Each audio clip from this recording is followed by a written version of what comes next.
top 10 boxers in that promotion. Do you get what I'm saying?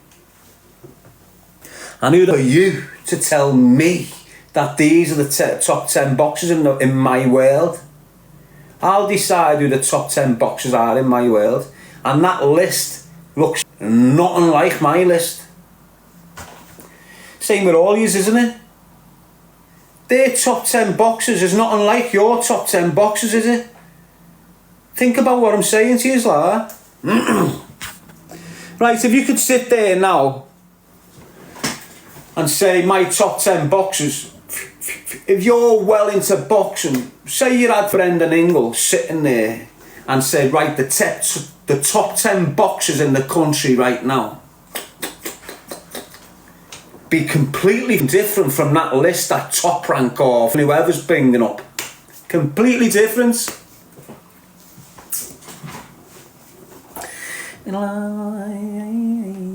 Have you ever visited Aberdeen? Sure have, Missy. Used to go there, grafting. Well, I never started grafting up there. I went up there and then swerved it, but others stayed. Alberino, of course it would be. Soul Taker, definitely different. Thoughts on Trent Alexander-Arnold leaving? Good on him. Good on him. Don't do what Gerrard done, lads. Don't crumble under the dickheads terrorising you. And this is what I'm saying. Yeah, look, you've got Trent Alexander-Arnold, Scouse kid from Liverpool 8. Raw Scouser. You couldn't get any more Scouse than him, to be honest. Academy for years. Junior team, years. Senior team, years. Effort, consistency. Pure love for the club, going at it constantly. Now he's not getting regular first team football. Now he's not getting to the places he knows he can get to because he's not getting first team football. What do you want him to do? Young lad, Scouser, done everything he can for that club. Now he's not getting first team football and he's getting offered an opportunity at a club, the same club that when he's in his bedroom playing FIFA, he picks the team to play with on FIFA. Why the f would you want to hate a young kid who's done what he's done for the city? He's a Scouser on top of what he's done for the city. Why now have you got thousands of Scousmen writing this young Scouse lad off because he's following his dreams? That's what they're doing. They done exactly the same to Gerrard. Did he fulfill his dream? No. Did he? Look at him. He went where he went, but because he never left Liverpool when he had the opportunity, he never went to the heights he knew he could have went to if he took that leap. And he wanted to. The reason he never, because you had dirty, dying Scousers wrecking the dream of another Scouser. And you see it right through Liverpool on a regular basis. Scousers ruining the process and the dreams of other Scousers. And what you're witnessing now with Trent Alexander-Arnold is exactly the same. Scousers trying to destroy the dreams of a young Scouseman. I hope Trent sticks to his values and his dreams and goes to wherever he's going and flourishes in there. I hope he represents Scousers right round the world with his footballing skills. Yeah, so that's what I think of Trent. And any other young Scouse kid that's going through the roughness right now with all adults trying to cancel them off. They're in the crowd for a reason. They're all looking at you for a reason. Do you understand what I'm saying to you, lad? Proud, remain yourself and keep moving forward. Just like me. Call them, remain yourself and keep moving forward. Yes, Lolly, peace out, mate. Have a boss day. Advance, your man. That's it. Focus. You focus on your life and everything you ever want, everything you ever desire will come into your life. What's happening with young lads these days? They're focused on that girl. They're focused on the football. They're focused on the boxing. Half of them are smoking weed. All this is you being unfocused on your life. I said yesterday, I said the day before, I said it the day before, I'm going to say it again today. Consider yourself a business. Look at you, young lad. I'm speaking to you. Consider yourself a business. A up and running successful business. Right? You're an up and running successful business. You've got a door on the front of your business. You've got people coming to your door. They don't look like the right type of customer for your shop. Don't let them in. They're at the door chatting madness. You don't like what's coming out the mouth. Don't let them into your shop. Meaning, don't let them into your life. Don't let them into your business. Why? Because they're going to start stealing the shit out your shop. They're going to start destructing your business. They're going to prevent other people coming into your shop. So you might be on a little journey and you'll have vultures, and these vultures will have problems with each other and you're not aware of it. You're just on your journey. Them vultures can see that you're going to elevate and start smashing it in whatever particular area, and these little vultures want a piece of it. So they'll slide in manipulative, like they're doing you good. But they'll also know that that more powerful organisation over there is interested in you. And that firm might hate you, and they've been trying to cancel you for years. But now they're aware of this firm coming in. So to prevent this firm coming in to get you, the way they've been targeting you from a distance, now they're introducing themselves to you. They haven't got good intentions. They just want to stop that big deal happening for you. So they'll come in and go, oh, hi guys, we've got these little things if you'd like to participate in them. So you jump the opportunity, wham, you're right in there. But you've just sacrificed the main opportunity that was coming for this shit one, with these shit people that have done what they've done to keep you at this level. They just come in to keep you at this level. They can see the next level coming your way. They're aware of it coming your way. You're not. They've come in and just fat level upon you. You're not aware until they bail a year later and you think, wow, I could have been there if I wouldn't have gone on with them. And don't think all these things don't happen. Don't think these methods and these strategies are for you and your progress don't happen, because they do. There's people out there that deliberately come into your life to stagnate it or stop it dead. You could be flowing, and then this agency gets in touch with you and goes, we'd like to sign you up, we'll give you 50 grand, sign you up. That's it, your flow stopped. Why? They're telling you, don't go on live today. They're telling you, don't speak about that subject. Well, I want to speak about it. Well, if you speak about it, we'll take 50 grand off you. We'll take your advertisements off you. We'll take your sponsors off you. We'll take that opportunities. We'll take these all off you if you don't do as you're told. Me, I'm not signed. Me, I'm not advertising for nothing. Me, you don't see no sponsors around me. Everyone that you're seeing with advertisements on their platform, everyone that you're seeing with sponsors in the background, they are bought. They've been bought. They can't say what they want to say when they want to say it. Why? Because the people that are paying them will tell them you can't speak like that. Now they're controlled. So they'll come in, they'll give you this wage. You're not dependent on nothing. You don't depend on nothing and no one in your journey. All of a sudden, these people have come in and they're starting to look after you. Without you realising it, you're starting to depend on these little look afters, these little gifts, this little bit of money, you're starting to depend on this. Now you're becoming dependent on the group. Now you're dependent on the group, just like that drug dealer can use and abuse your son. This group of people can use and abuse you. It's no difference. You're just dependent on the money that these people are giving you. Your son's dependent on the weed that the dealer's giving him. But it's the same pull. Now I rely and depend on the shit that's coming from these. And my life's got better because I've had this regular dependence of these coming into me. So now I'm in a better space. I'm in a better place, providing better for my kids, better accommodation. My platform looks better, more professional. Everything's elevated a little bit because I've had that regular stream. I'm being myself normally. They've let it go. They've let me be myself for 6 months, a year. You can still speak about what your narrative is. You can still speak da-da-da-da-da-da-da.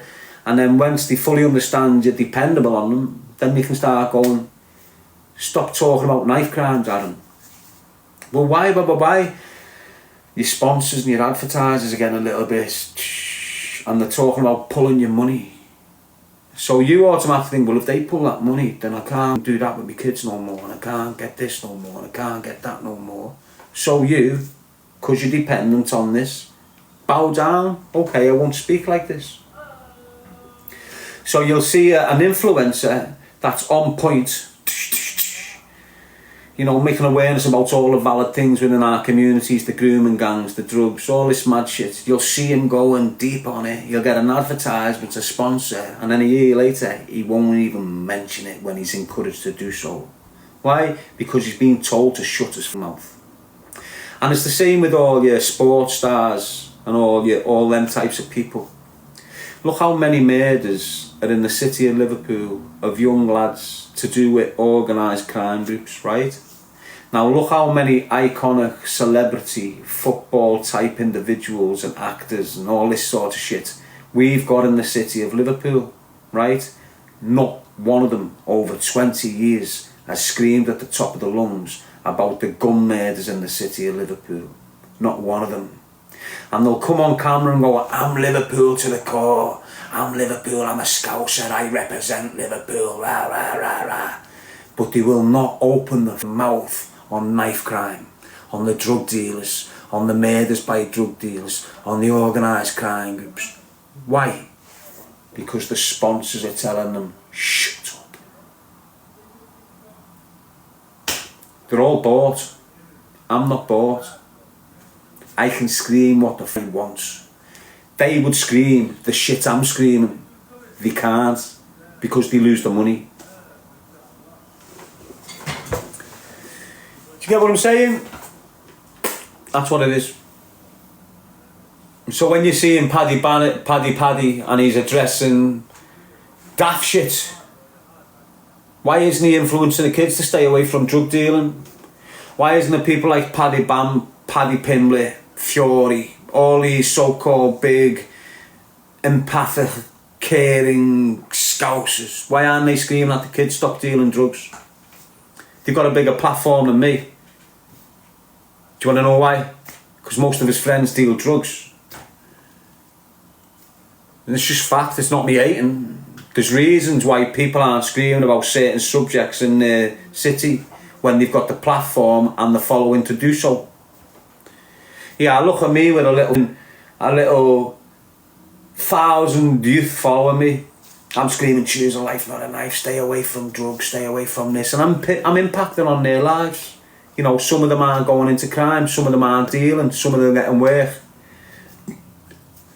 I've got 1,000 and I'm doing what I can at the top of my lungs to change the minds of them 1,000. Paddy Pimblett, Joey Barton, Steven Gerrard, Rooney, all these iconic footballers and actors and fighters, and they've got 10,000 kids watching. I don't hear ever once, choose a life, not a knife. I don't hear ever once, not just my initiative, any other initiative. I don't hear ever once out of Tony Bellew's mouth, organised crime groups and drug dealers are scumbags that needs to stop in the city of Liverpool.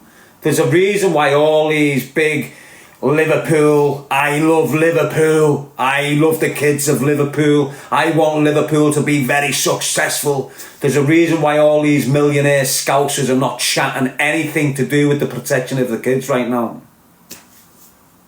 Not one of them. all shucked or bought. It's what it is. Why isn't there no football in the city of Liverpool encouraging the children not to start taking cocaine? Look how many footballers are for cocaine. Why isn't there a football out there trying to tell kids of 15 don't ever start sniffing cocaine? Do you get what I'm saying?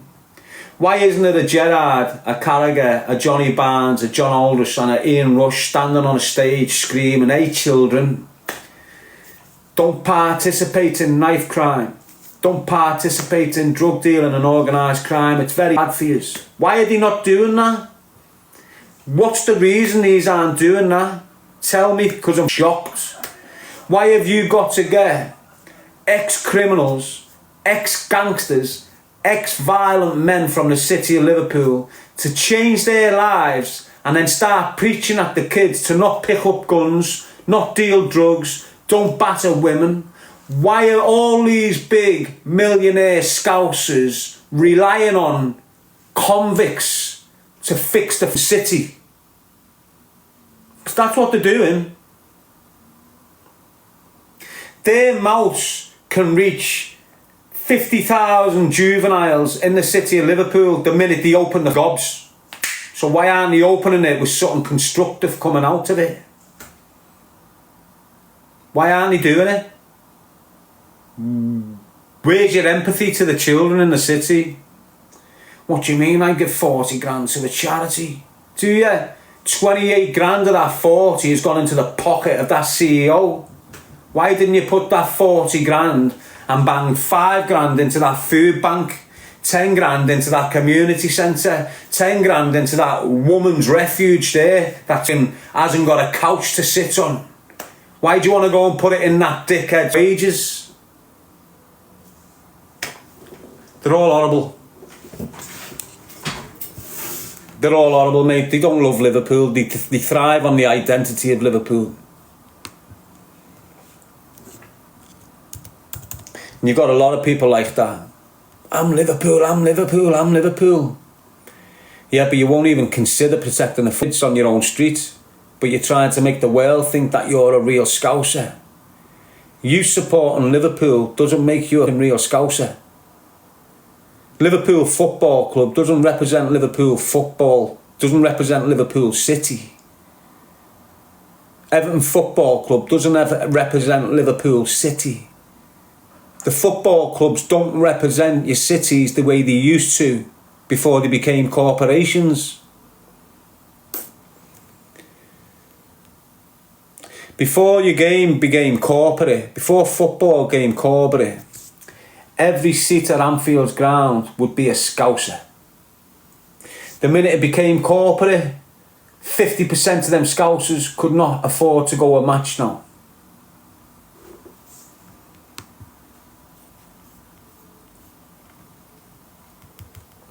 Do you know, years ago in Liverpool, Everton and Liverpool shared the same football pitch. The bottom of St Domingo Road. St Domingo Vale. That's where the original football spot was for both clubs. Everton and Liverpool used to play on the same pitch. And when you went to watch football, it weren't divided. There's a football match. All the men in Liverpool would go and watch the match.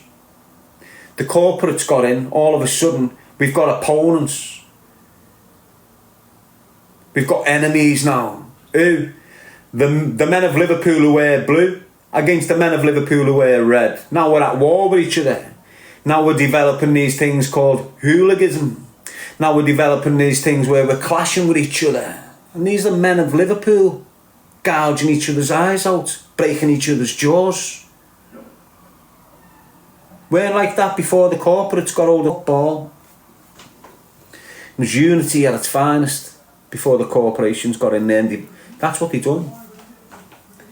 Listen, you know when there was a football match back in the day and the government had done something to them, you see all the men at this stadium would switch on the government. All of them, red, blue, didn't matter who you were supporting, they were one. They couldn't have that going forward. They could see the strength surrounding these football matches and they were getting worried. And they've sat back and thought, How can we divide this crowd? You know, back in the day, what I'm saying now, if Everton scored, the whole crowd would go, yeah, because of the sport, they're watching the sport, they enjoy every goal. Do you understand what I mean? The corporates come in. Now when a goal's happening, this half's feeling sad, this half's feeling happy. It's what they're doing to us. Now here we are years later, since the corporates have had it. You can have a man, because when the corporates got hold of it, it began like a psyops. It got to the point where men think football is a religion.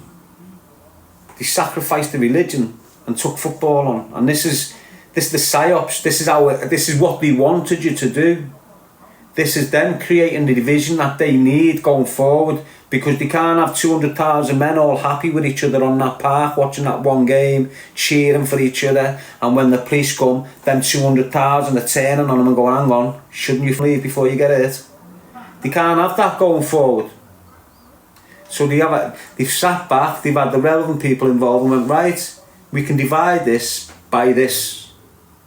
Let's give them a colour each, red and blue. Primary colours.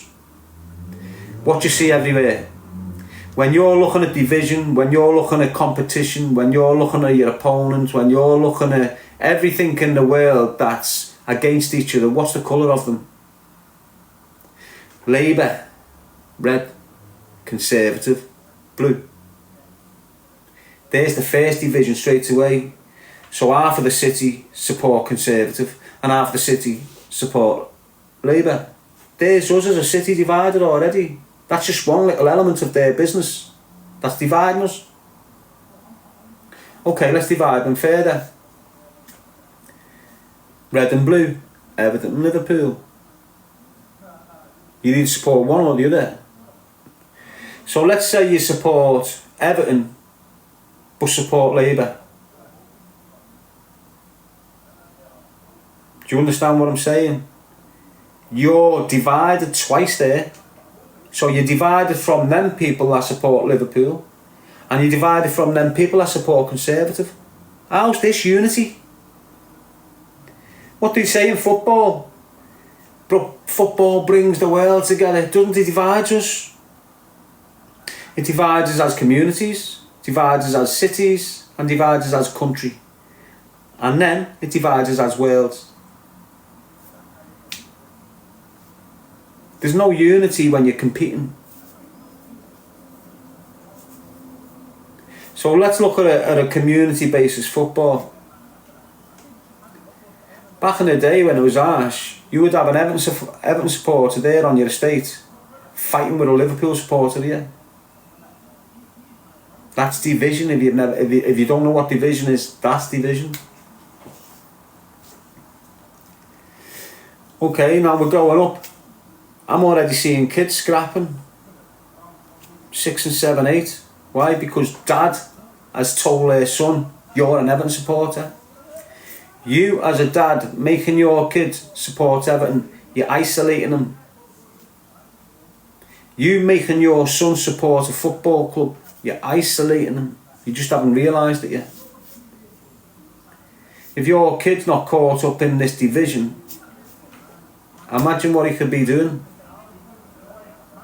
So for example, your kid's 7, you've been drilling in that you hate Everton supporters, your kid's a Liverpool supporter. Your kid's growing up with 40 years of experience from you getting put into him at the age of 7.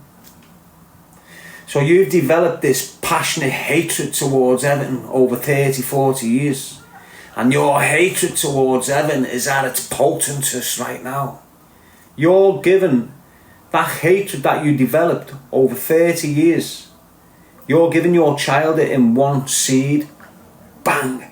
So now the hatred you developed over years, your kid's got and is going to develop on top of. So you've given him all your hate at the age of 8. He's going to develop his own hate on top of that. So by the time he's 18, he's 10 times worse than you. But the point I'm making is, he'll be going into school because you've told him to hate Everton fans, that kid there, he's not getting spoken to. You're isolating him from kids because he's got a red football top on. Do you understand where I'm coming from with that? It's just division. Football doesn't unite, it divides us. Alright, look, say the government switched on the Northwest. Say the government switched on the Northwest and we were meant to come together and deal with this as men from the Northwest. You're not going to get 20,000 Scousers standing next to 20,000 Manx to fight this fight. Why? Because the shit that's happened in football has divided us. Divided us. Look how many Scousers hate Manx and look how many Manx hate Scousers. We live 40 miles from each other. What's done that to us? What's made you hate me so much, Manchester lad? Have I battered your bird? Did I burgle your house? Did I hurt your child? What are you hating me for? You've never met me. You're hating me solely because of football. Nothing else. Football. Think about what I'm saying to you. So now in a City base, you've got Man City fans, Manchester United fans, divided, been fighting with each other since they were kids. Same in Liverpool. Everton fans, Liverpool fans, fighting with each other since they were kids. How's that unity? When you've got the powerless men within your community fighting with each other. Imagine if all them Everton men and all them Liverpool men never had this division. Imagine how strong the city would be. Do you think the government can tell us what to do? It'll be divided. There's a reason why they put all the black people in south and put all the white people in north. Another division. Black and white. So everything they do is to compartmentalise the risk. Who's the risk? Us. Who's the risk to the power base? Us. So what have they done to us? Compartmentalised us. Why? So they can handle the risk. If we weren't compartmentalised, divided, put into different categories and different things, there wouldn't be a government. We'd be the government. But because the government know this, they know how to keep us disconnected, they know how to keep us from unifying as one force. They're well rehearsed in it. And that's exactly what you see within your city. Pure division. Pure division. That's how it used to be. That's what I'm saying. People don't understand. Some of you are young. Some of you might be 18, 19. You've been in this plan for 18 years. But this plan has been in existence for 200 or 300 years. You're just witnessing probably the end finalising of the plan. Do you get what I'm saying? So even me, I'm born in 1978. I'll probably survive till forever. But even me, them 60 years or something, I was born into a plan that I didn't know existed. And by the time you've consciously woke up and realised that you're in someone else's plan here, you can't do shit about it. You can't do nothing about it. We're being born into a plan that's been existing for 200 years. You know, we're just like a little way to keep it going. We're born as slaves. We are born to become economic slaves.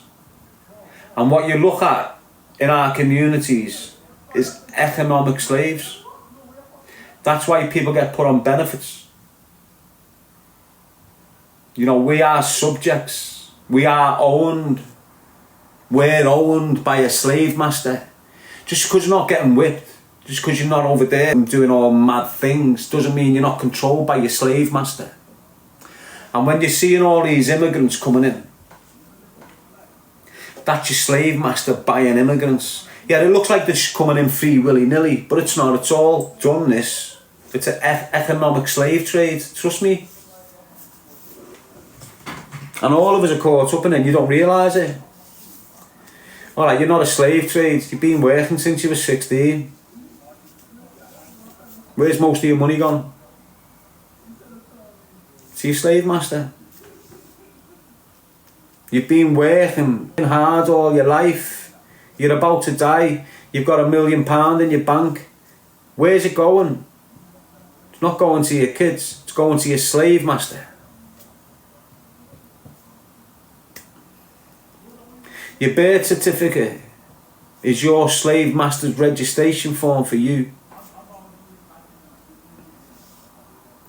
So let's look at the king. Every citizen in this, every British born person in this country is a king's subject. And that's the way they talk to us. That's the way they relate to us. The certificate you've got is letting you know that you're owned by the king, basically. Oh, it's a birth of registration. Nah, it's your deeds as a slave.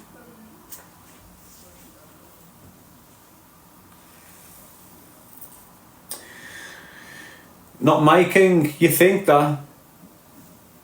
You think he's not your king, but he controls everything you do. Everything you do, he controls. All of us. It's the way to control modern day slavery, says FMZ Live. That's what it is, that's what I'm trying to say, mate. It's exactly that. We live in modern day slavery. You're just not seeing it. It's economic slave trade. It's what it is. Therefore, just look around, mate. You work till you're 55 and then die 4 years later. Do you think that's what you're meant to be doing? If you refuse to work, what did he do to you? Punish you. Don't he?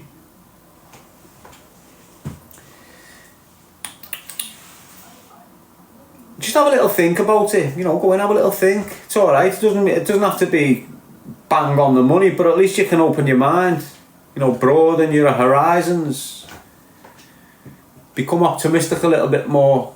You know, evaluate the situation from all angles instead of just front. You see other things. Ush saying start grafting, lad. Tommy Rook saying sanction you. That's what you just look. I keep on saying it. If you can accept that you're in a prison, right? And every one of us prisoners get paid to do prisoner work. And that's it. Hugsy, that's it basically in a nutshell. If you look at Lardham Grange and everything that's going on in Lardham Grange is like a miniature version of your city without bars. It's got the cameras, it's got the key handlers, it's got the blocks, it's got the medical centres, it's got the gyms, it's got the cafeterias, the canteens, it's got your cells, it's got your blocks, it's got your house blocks. Do you understand? It's got all that. It just hasn't got bars. That's the only difference. If they encircle Liverpool with steel bars right round, but then you'd say you're in a prison, wouldn't you? You'd start believing that you're in a prison, wouldn't you? But because there's no bars encircling us, you don't believe you're in a prison. Do you? But if you go to the end of the land of Liverpool, you can't get out. Yeah, you can try and swim, you can try and do this, try and do that, but you're not getting out. You can't wake up today and go, you know what, I'm just off, I'm going to go to that part of the world. You can't. You've got to ring up. Hello, I'm looking to go on holiday. Is that okay? Well, where would you like to go? Well, I'm thinking about going to Spain. Well, just let me check what flights are available for you. Well, we've got one on Tuesday, we've got one on Friday, we've got nothing in between. What day do you want? And you think you're choosing to go on holiday. You think you've decided, I'm just going to go on holiday and I'm free to do so. Before you even got your ticket, you're getting questioned by a Fed. Going on holiday, are you? How long are you going for? Who are you going with? What's your reasons for going? Okay then, sound. We'll sort your ticket out now. You got Livy saying, unless you abscond, you can't abscond. This is what I'm saying. Do you want to run away from this prison? You've got to go to the reception area. Just like all them immigrants are coming into the reception area, you've got to go out the reception area. Do you understand what I'm saying? So if you think of this land as a prison, and where all them immigrants are coming in, that's the front gate. That's the front gate of the prison. And once they come in, you're locked in. You can't get back out. You might be able to, but it'll be a fight on your hands. So for example, look, at the moment, our slave masters are quite happy with us. Yeah, go on, let them go. If they want to go to Spain for 2 weeks, let them go. As long as they're working, they're paying the taxes and everything, yeah, let them go. Yeah, go on, let them go. As long as they're paying the taxes, let them go. Shit hits the fan now around the world. Your slave master's a little bit panicky, right? Lock in. What are you going to do?